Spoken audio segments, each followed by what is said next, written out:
Hello everyone. अभिनव नाम है मेरा। स्वागत करता हूं आप सभी का एक बार फिर से आपके अपने यूट्यूब चैनल मैथ्स बाय अभिनव राजपूत में।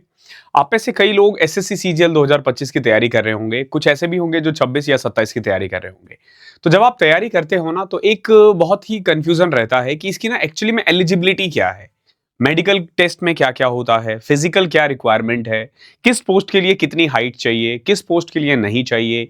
इन सब के बारे में अगर आप वीडियो को एंड तक देखते हो तो डिटेल में आपको आइडिया हो जाएगा। और आज के बाद ये दिक्कत कभी नहीं आने वाली है कि क्या मैं इसके लिए एलिजिबल हूं या नहीं हूं। आज के बाद आप किसी से नहीं पूछोगे कि क्या मैं इस पोस्ट के लिए एलिजिबल हूं या नहीं हूं। तो वन बाय वन हम देखते हैं। पहले हम बात करते हैं एलिजिबिलिटी की। ओके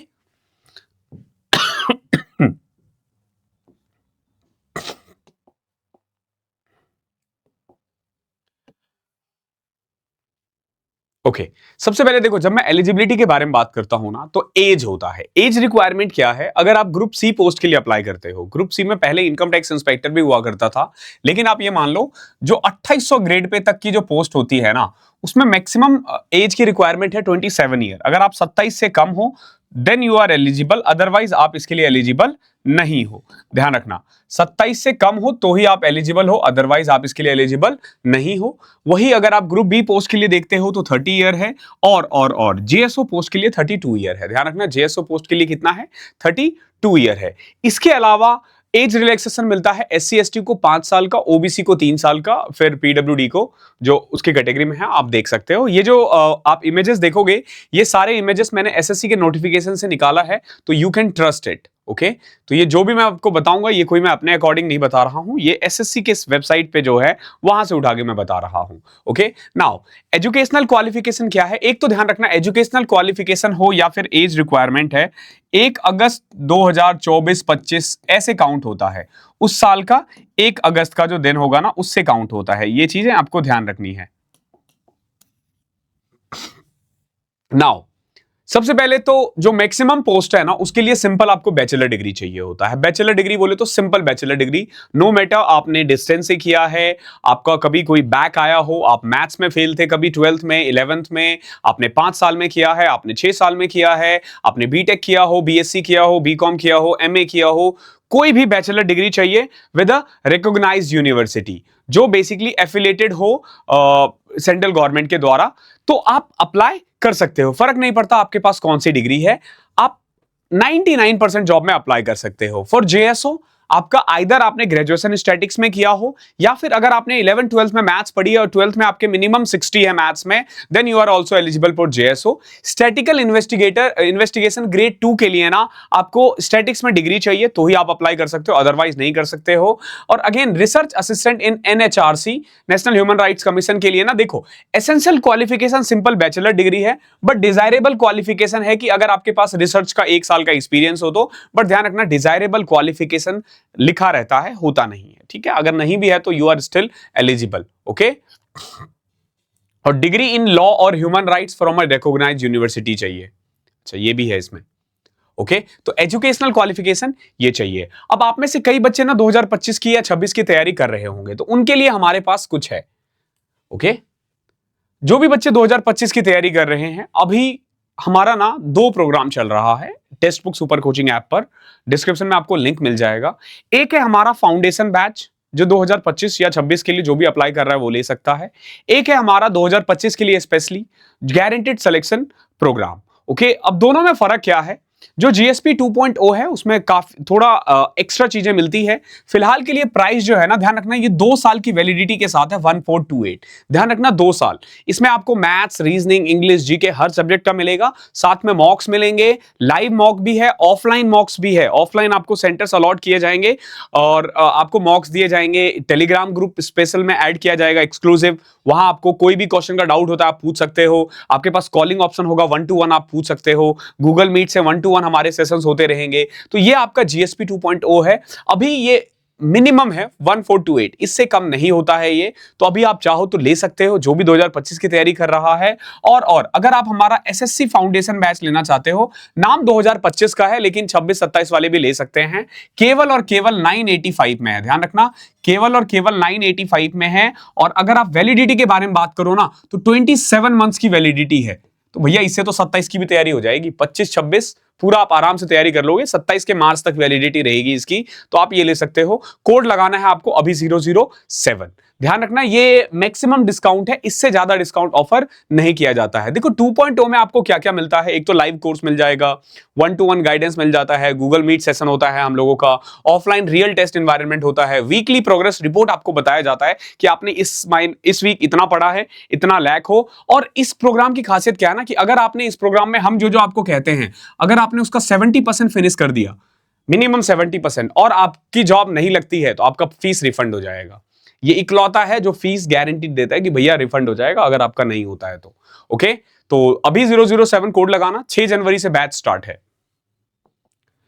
आगे देखते हैं। अब देखो फिजिकल टेस्ट इन पोस्ट के लिए है। फॉर एग्जांपल अगर आप एक्साइज डिपार्टमेंट में हो, एग्जामिनर हो, प्रिवेंटिव ऑफिसर हो, या इंस्पेक्टर इन सीबीएन हो, सब इंस्पेक्टर इन सीबीएन हो, या फिर सीबीआई में या एनआईए में जो सब इंस्पेक्टर है, इनके लिए फिजिकल टेस्ट की आपको रिक्वायरमेंट होती है। अदरवाइज किसी और पोस्ट में कोई फिजिकल रिक्वायरमेंट की जरूरत नहीं है, ध्यान रखना।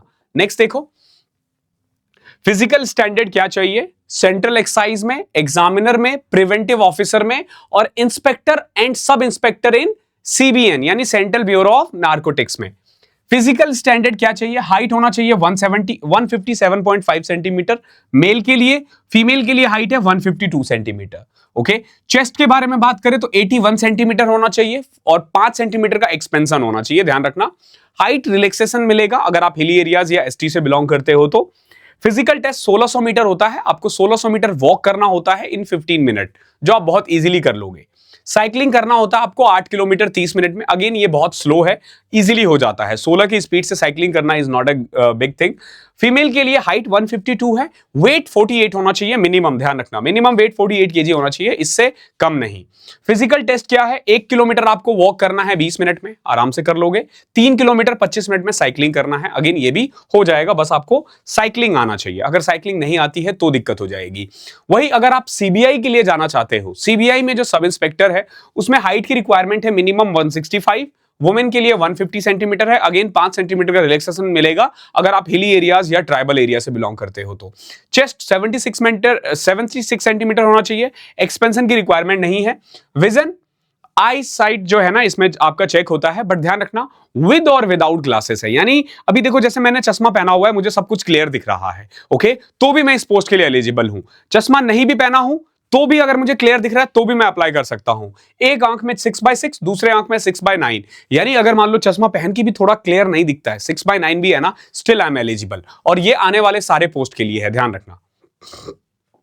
आगे देखो, अगर मैं बात करूं सब इंस्पेक्टर इन एनआईए, एनआईए के लिए हाइट चाहिए कितना, 170 सेंटीमीटर, वुमेन के लिए 150, और हाइट अगेन 5 सेंटीमीटर का रिलैक्सेशन मिलेगा।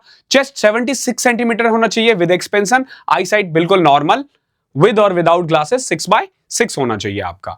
Then physical standard for sub inspector या junior intelligence officer in narcotics control bureau में, उसकी रिक्वायरमेंट क्या, देखो हाइट है 165, वुमेन है 152, वुमेन के लिए 152 मीटर, ओके, सेंटीमीटर। अगेन आपको हिली एरिया से बिलोंग करते हो तो आपको रिलैक्सेशन मिल जाएगा। चेस्ट 76 सेंटीमीटर होना चाहिए with 5 centimetre expansion, 5 centimetre expansion भी होना चाहिए, बट ध्यान रखना फीमेल के लिए चेस्ट की कोई रिक्वायरमेंट नहीं होती है। विजन विद और without glasses 6/6, okay.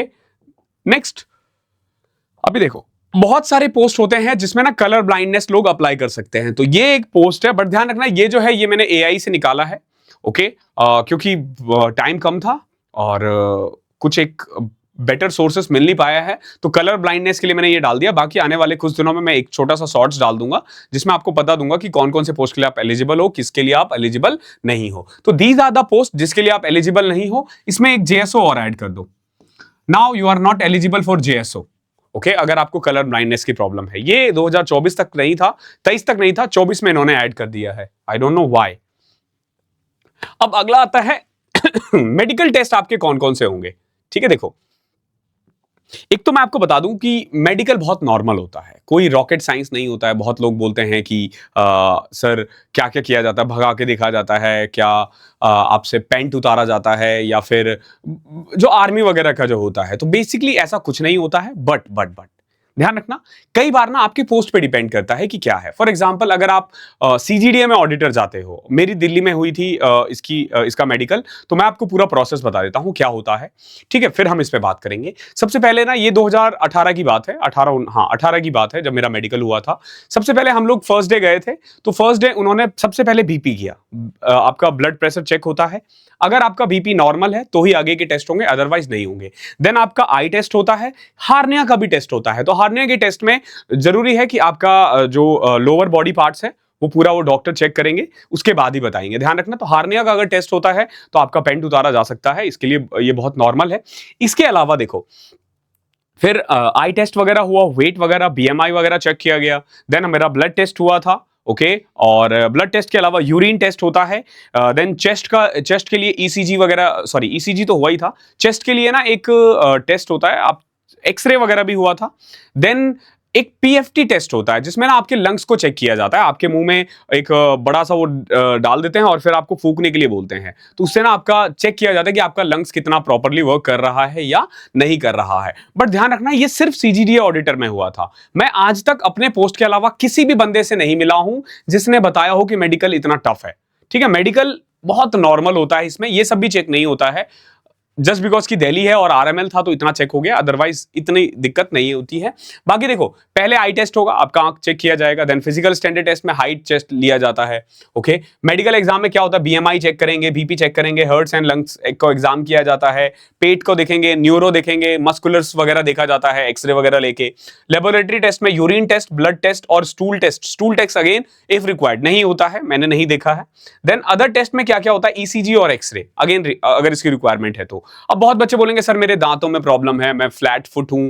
Flat foot या नॉक नीज हर पोस्ट के लिए एलिजिबल है, हर पोस्ट के लिए एलिजिबल है एसएससी सीजीएल में। अगर आपको फ्लैट फुट या फिर नॉक नीज की प्रॉब्लम है, नो मैटर आपके दांत कम है, आपकी आंखें थोड़ी सी वो है, क्या बोलते हैं उसको, हमारे यहाँ जैसे आंखें बहुत लोगों की ना अलग अलग साइजेस होती है, किसी का बड़ा किसी का छोटा, या फिर पुतलियां इधर उधर होती है, ठीक है, तो आप स्टिल यू आर एलिजिबल। बहुत लोग फंबल करते हैं, बोलने में उनको दिक्कत आती है, या फिर हमारे यहाँ हकलाना बोलते हैं उसको, स्टिल यू आर एलिजिबल। अगर आपके नोज में कोई प्रॉब्लम है, स्टिल यू आर एलिजिबल। आपके टीथ में कोई प्रॉब्लम है, स्टिल यू आर एलिजिबल। आपका हिप ट्रांसप्लांट हुआ हो, आपको हार्ट डिसीज हो, आपको किडनी की प्रॉब्लम हो, still you are eligible. Okay, ध्यान रखना, इसमें क्लैरिकल जॉब है, कोई भागने वाला जॉब नहीं है कि वो आपका बहुत ज्यादा मेडिकल लेंगे। तो मेडिकल के लिए मैंने आज तक नहीं देखा किसी को रिजेक्ट होते हुए, ना ही आई साइट के लिए, तो यू आर एलिजिबल। देखो, किसी की आंखें बहुत प्रॉब्लम है, बहुत ज्यादा प्रॉब्लम है, तो फिर तो वो फिजिकल हैंडीकैप कोटे में चले जाएगा, वो दिव्यांग में चले जाएगा। अगर दिव्यांग में नहीं है, दैट मीन्स कि वो एलिजिबल है। ध्यान रखना, ऐसा नहीं है कि आपकी आंखें ज्यादा खराब है तो वो जॉब नहीं देंगे। अरे क्यों नहीं दोगे, या तो मुझे कोटा दो या जॉब दो जनरल से, जॉब तो आपको देना ही, उनको देना ही होगा। तो बिल्कुल बेफिक्र रहो। मेनली चेक किया जाता है कि आपको ना कोई ऐसी डिसीजेस तो नहीं है जो फैलने वाला हो। इस पूरा मेडिकल का ना एक चीजें यही होता है, जैसे एक हेपेटाइटिस बी है या टीबी है, ओके, इन दो बीमारी का चेक किया जाता है। अगेन एचआईवी भी चेक नहीं होता है, क्योंकि एचआईवी अगर है भी ना तो सुप्रीम कोर्ट का ऑर्डर है कि आप एचआईवी के बेसिस पे किसी को नौकरी देने से मना नहीं कर सकते हो, तो एचआईवी वालों को लिया जाता है। हाँ, अगर मान लो आपको टीबी है तो क्या किया जाएगा, आपको 6 महीना 1 साल का एक्सटेंशन दे दिया जाता है कि भाई 1 साल बाद आओ, अपना टीबी ठीक करके आओ और नौकरी ले जाओ, फिर मेडिकल हम दोबारा लेंगे। सेम एज अगर आप मान लो प्रेग्नेंट हो, ठीक है, अब प्रेगनेंसी के दौरान क्या होता है कि एक्सरे वगैरह नहीं करवाया जाता है, तो आइदर वो तो जॉब दे देंगे आपको देख करके, नहीं तो वो 6 महीने 3 महीने बाद का डेट दे देंगे। तो ऐसा कोई प्रॉब्लम नहीं होता कि आप रिजेक्ट हो जाओगे, तो बिल्कुल बेफिक्र रहो। अगर आपकी जॉब नहीं लगेगी तो केवल एक ही कारण है कि आपने एग्जाम्स नहीं निकाला होगा, आपने तैयारी अच्छी नहीं की है, और कोई कारण नहीं है। Physical medical these are not the requirements जिसके कारण आप रिजेक्ट होने वाले हो। तो आपको क्या करना है, तैयारी करनी है। तैयारी कैसे करनी है, मेरे साथ आ जाओ, मैथ्स की तैयारी मैं करवाऊंगा आपको। मई के एंड तक आपका सिलेबस फिनिश हो जाएगा, जुलाई में एग्जाम होने वाला है, जून जुलाई में, जून एंड से स्टार्ट हो जाएगा जो डेट है, बाकी मई एंड तक हम लोग फिनिश कर देंगे। तो मिलता हूं अगली क्लास में। आई होप सेशन पसंद आया है। अगर आपको और भी किसी कोई डाउट्स रह जाता है तो कमेंट आपके लिए ओपन है, आप कमेंट में पूछ लेना, मैं आपको वहीं जवाब दे दूंगा, या फिर अगर जरूरत पड़ी तो मैं एक अलग से वीडियो बना दूंगा। थैंक यू सो मच, मिलता हूं अगले सेशन में, तब तक के लिए पढ़ाई करते रहो।